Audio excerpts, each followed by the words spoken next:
అందరికీ నమస్కారం. ఈరోజు భక్తి గీతాలు కార్యక్రమంలో ఒక అద్భుతమైనటువంటి సాంగు మనం విశ్లేషణ చేసుకోబోతున్నాం. 1964 నాటి సినిమా ఇది. అంటే దాదాపు ఈ సినిమా వచ్చి 60 సంవత్సరాలు దాటే ఉంటుంది. అప్పటి సినిమా ఇది. అప్పటి యొక్క అద్భుతమైనటువంటి సాహిత్యం, ఆ సంగీతం, అందులో ఉండేటటువంటి రచయితలు ఏ విధమైనటువంటి పాటలు రాశారో అవి మనకు ఈ రోజున మనకు స్ఫూర్తిదాయకం అన్నమాట. కొత్త రచయితలందరికీ కూడా స్ఫూర్తి అన్నమాట, ఆనాటి రచయితలందరూ కూడా. అయితే ఇందులో మనం ముందుగా సినిమా పేరు దాగుడు మూతలు సినిమాలో ఇది. ఈ సినిమాకి దర్శకుడు ఆదుర్తి సుబ్బారావు గారు ఈ సినిమాకి దర్శకుడే కాదు, స్క్రీన్ ప్లే అన్నీ కూడా ఆయనే చూసుకున్నారు. చాలా అద్భుతంగా వచ్చింది ఈ సినిమా దాగుడు మూతలు. ఇక పాట పేరు గోరంక గూటికే చేరావు చిలక. గోరంక గూటికే చేరావు చిలక అనే పాట. సంగీత దర్శకుడు దీనికి కేవి మహాదేవన్ గారు గురించి చెప్పాలంటే ఎన్ని పేజీలు చెప్పుకున్నా, ఎన్ని ఎపిసోడ్లు చేసినా ఇంకా మిగిలే ఉంటుందన్నమాట. అసలు కేవి మహాదేవన్ గారు మొదట్లో ఫస్ట్ సినిమా, తెలుగు సినిమా ఆయనది మంచి మనసుల్లో ఒక పాట ఆయన ట్యూన్ చేశారు. ఆ పాట ఏంటంటే, ఆ పాట గురించే ఆయన్ని, ఆ పాటలో ఉండే ఆ అక్షరాన్ని బట్టి ఆయన పేరు కూడా మారిపోయింది. ఆ పాట ఏంటంటే, మామ మామ మామ ఏమే భామ, మామ మామ మామ ఏమే భామ అనేటటువంటి ఒక అద్భుతమైన పాట ఆనాడు తెలుగులో ఆయన మొదటిసారిగా ట్యూన్ చేశారు.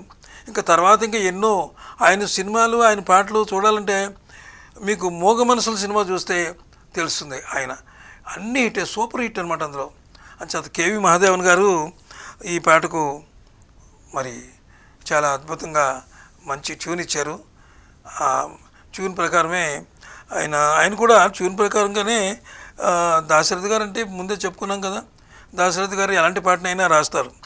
ఇందులో ఆర్టిస్టులుగా ఎవరెవరు చేశారంటే, విశ్వవిఖ్యాత నట సార్వభౌమ డాక్టర్ ఎన్టీ రామారావు గారు, అలాగే చిలిపి కన్నుల చిన్నది బి సరోజాదేవి, వారిద్దరూ ఈ పాటలో కనిపిస్తారు. చాలా అద్భుతమైనటువంటి జంట అది. ఇక్కడ ఒక విషయం చెప్పాలి.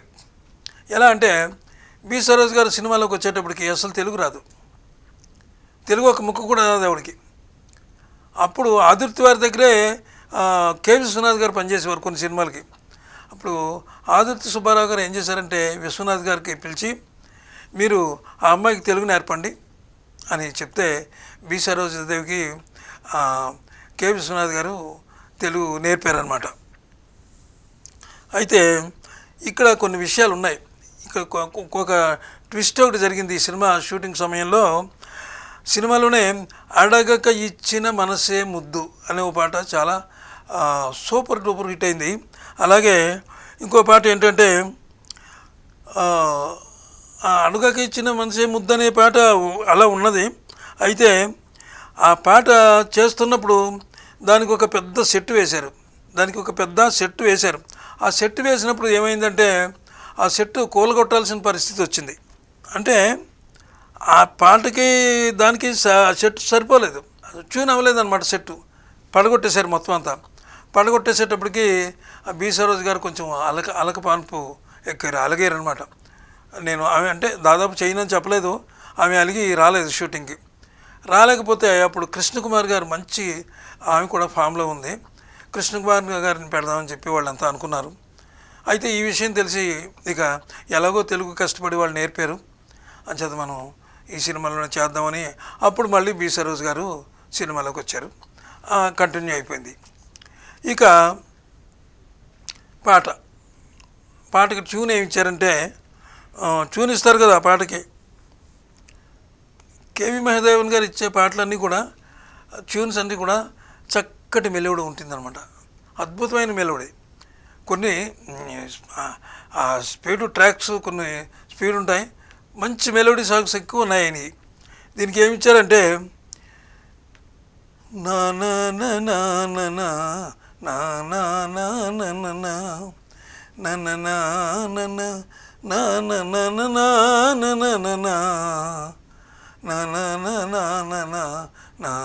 నా నా నా అని ట్యూన్ ఇచ్చారు దీనికి.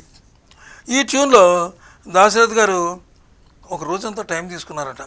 ఎందుకంటే ఎన్టీ రామారావు గారు యువతల, పైగా ఆదుర్తి వారికి ఇదే మొదటి సినిమా. చాలా ఉన్నాయి ఇందులో సెంటెన్స్, చాలా విషయాలు ఉన్నాయి, ముఖ్యమైన విషయాలు. ఆదుర్తి గారు అంటే చాలా పట్టుదలతో 2 రోజులు పట్టిందంట ఈయనకి ఈ ట్యూన్ ఇవ్వడానికి టైం పట్టింది.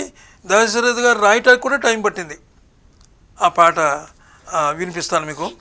నేనేమి పెద్ద గాయకుడు కాదు, అలాగే సంగీత దర్శకుడు కాదు. ఏదో నాకు తెలిసినంతలో ఏదో గేమ్లో చదివే కంటే ఏదో చిన్న కొద్దిగా వినిపిస్తాను. ఎక్కడైనా మీకు గమకాలు కానీ ఏమైనా తప్పుకుంటే అన్యదా భావించొద్దు, ముందే చెప్తున్నాను. సరే, పాట చూద్దాం ఇప్పుడు. గోరొంక గూటికే చేరావు చిలక, గోరొంక గూటికే చేరావు చిలక, భయమెందుకే నీకు బంగారు మొలక, గోరొంక గూటికే చేరావు చిలక, ఏ సీమ దానవో ఎగిరెగిరి వచ్చావు, ఏ సీమ దానవో ఎగిరెగిరి వచ్చావు. అంటే ఆ పాటలోనే మొత్తం అర్థమంతా నింపేశారనమాట దాశరథి గారు. ఆయన ఇచ్చిన ట్యూన్లోనే మొత్తం అర్థమంతా అందులోనే వచ్చేసింది మీకు.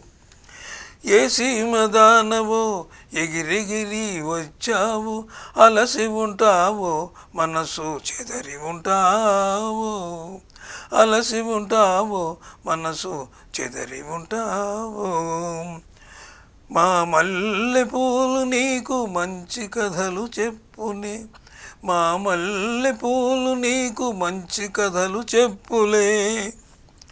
అంటే ఆ పువ్వులు అక్కడ అంటే ఆ సిచ్యువేషన్ బట్టి ఆయన రాశారు. నేను మధ్యలో చెప్తున్నానని మీరు అన్యదా భావించవద్దు. ఆ ట్యూన్ ఎందుకు ఇచ్చారు, పాట ఏమిటి అనే దాని గురించే నేను మీకు మళ్ళీ చెప్తున్నాను అనమాట.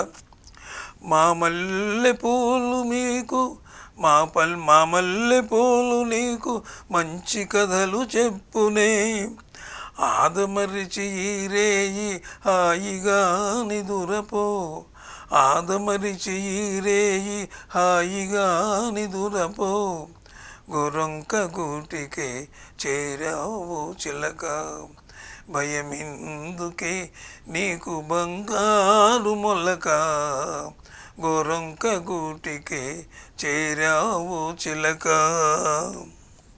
ఆ పాట అలా ఉంది. పాటలో మీకు ముందే చెప్పాను, గమకాలు కానీ లేదా ఎక్కడైనా సమాసాలు కానీ హెచ్చుతగ్గులు కానీ ఆరోహణలు అవరోహణలు కానీ ఎక్కడైనా తేడా ఉంటే మరి అన్యదా భావించవద్దు. అయితే ఇది ఎలా ఉందంటే ఈ పాట రాగం గురించి కూడా ఆయన చాలా ఆలోచించారట. ఎవరు, మహాదేవన్ గారు రాగం గురించి కూడా 2-3 రోజులు పట్టేసిందట దీనికి. ఏ రాగంలో చేయాలి దీన్ని, చాలా రాగాలు అంటే కొన్ని పాటలకి కొన్ని రాగాలు ఉంటాయి, వాటితో చేసేయచ్చు.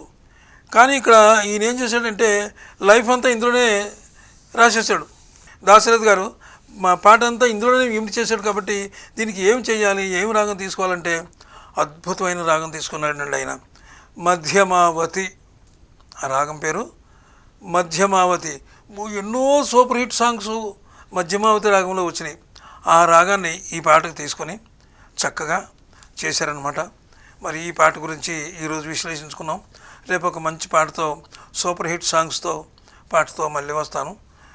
మరి అందరి దగ్గర సెలవు. నమస్కారం.